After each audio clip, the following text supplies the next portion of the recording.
guys, Coach Wofford here. I hope you guys had a wonderful spring break. I hope you guys were able to relax, not worry about school. Hopefully you didn't have to worry about COVID too much. I just hope you guys had a wonderful break. I know I did. So glad to be back at school though. Let's finish out this year, finish out with testing, and just do your best. Keep staying safe and healthy, guys. And I hope you guys, once again, had a great spring break. So here we are again. And this week we're going to start a new unit. It's going to basically how to play tennis. So today is just going to be kind of an introduction, getting you guys a little used to playing tennis. And then I'll actually show you guys some different ways you can hit the ball, that kind of stuff. Pretty simple. Now, you may not have a tennis racket laying around, okay? I will tell you, if you can maybe get your parents to take you to Goodwill, they have really cheap ones there for like a couple bucks maybe. Get you a tennis ball, they sell these pretty much anywhere. And there you go, you got pretty much what you need. So even if you obviously probably won't have a tennis court at your house, you can still practice and kind of play tennis. They do have tennis courts at different parks and stuff like that. So if you ever actually want to get out and actually play tennis, that's what you can do. So I just want to kind of introduce you guys to tennis. It's something that we don't always get a chance to talk about. Tennis can be an individual sport, so you can play by yourself, or tennis you can play actually with a partner, so it's called a dual sport. So a dual means two, so two people or one person. A lot of time this is done recreationally. That means it's something done for for fun. It's also a lifetime sport. That means there's only a few sports that are actually lifetime sports. That means that you can play it no matter what age you are. Football would not be a lifetime sport because once you get past a certain age, you don't need to be tackling people. Soccer is another one that's a lifetime sport. You can get out there and run around and kick a ball, all that good stuff.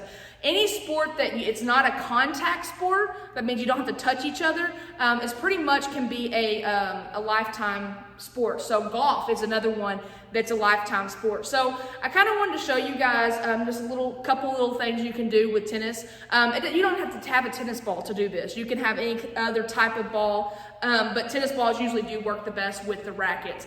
Even if you have a badminton racket laying around, any kind of racket just to practice, this is a good way to do that. So with tennis, it doesn't matter how old you are. You can start off when you're real little, so kindergarten, you guys can do this, all the way, until you're 99, if you're able to move and work and hit the ball. So in tennis, a couple of things that I would encourage you to do to kind of start off with is to get used to your racket. Okay, so the racket is usually in your dominant hand. So my right hand is my dominant hand. So that's the one that I usually have the racket in, okay? There are different ways to hit a ball. One way is just the forearm, so it's coming back and out. The other way is the backhand, and you're actually backhanding it. Backhand takes a lot of practice, okay? That's something we're not really gonna go over because you have to watch the ball. All tennis really is hand-eye coordination. That means your eyes and your hands are working together to be able to hit the ball. A lot of sports in PE, or a lot of sports in general, are hand-eye coordination.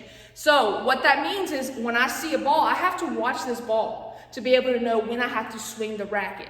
Okay? It's a little bit different when you're playing basketball or football or anything that only has one ball in it. Okay? You still have to watch the ball, but your body is the other piece of equipment. Well, in tennis, golf, anything you have to use like a racket or something for is you have to use both of them together. Okay, so not only do I have to worry about the ball coming at me, I also have to worry about what I'm going to do with my arms to control the racket to be able to hit it. Okay, so a couple of things you can do, very simple, is you can simply throw the ball up and just work on hitting the ball. This is going to help you work on your hand-eye coordination. I'm watching the ball, okay, but I'm also making sure that my racket kind of moves if the ball moves around.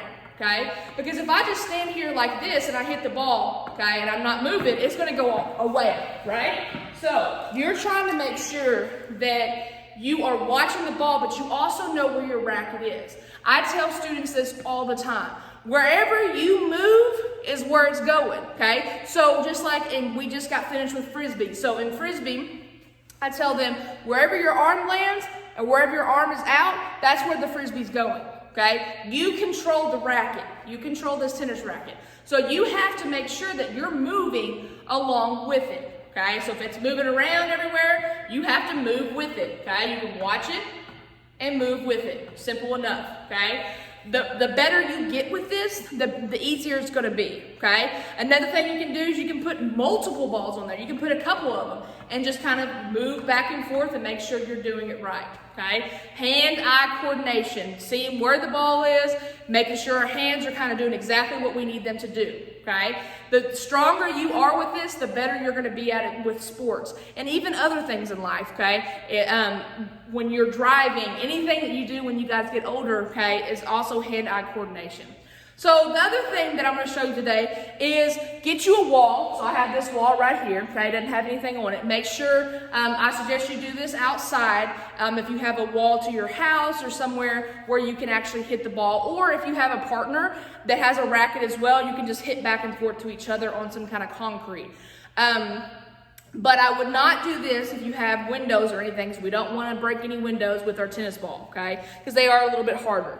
So with this, what you're going to do is I'm just going to kind of toss it against the wall, and wherever it comes back to, I'm just going to hit the ball back to the wall.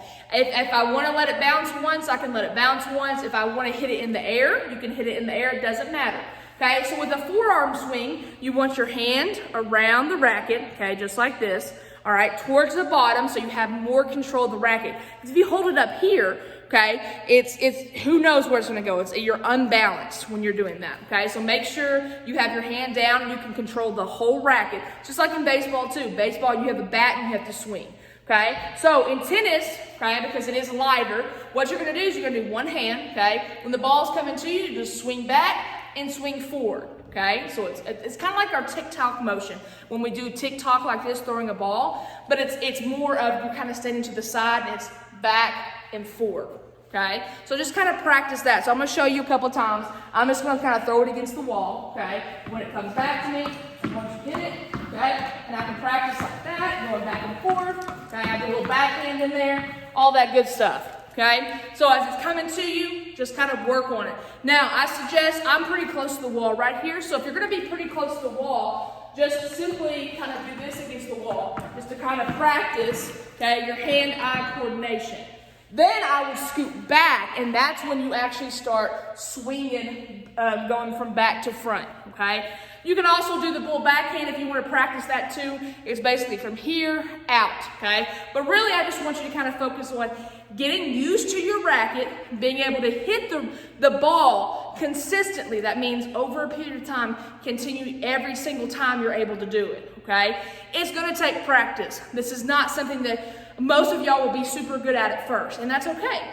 That's something that we talk about a lot in PE in my classes, is being motivated, okay? That sometimes things get frustrating, but don't get frustrated. You can do it, okay? You just got to keep practicing, Have fun with it though. If you really don't like tennis, that's okay. You don't have to like everything we do in PE, and that's fine. But I do want you at least to try it if you have a racket and you have a tennis ball, and just try to see if you like it. It may be something you're like, hey, I really like that sport. I want to do that again, okay? So just try it a couple of times. If you don't like it, that's all good, guys. I just want you getting up, getting healthy, active. We want to make sure that we're moving around all the time, doing, things that are going to keep us healthy, because we're about to come up on the summertime and we want to be out, active, doing fun stuff. And I'm giving you guys some ideas of how to do different things, okay? So this is how to play tennis, kind of our introduction to tennis, okay? So I hope you guys have a wonderful week. Stay safe, stay healthy, get out, be active. The weather's starting to get warm, so get out there, have some fun, run around a little bit, and I will see you guys next week. Y'all have a good one.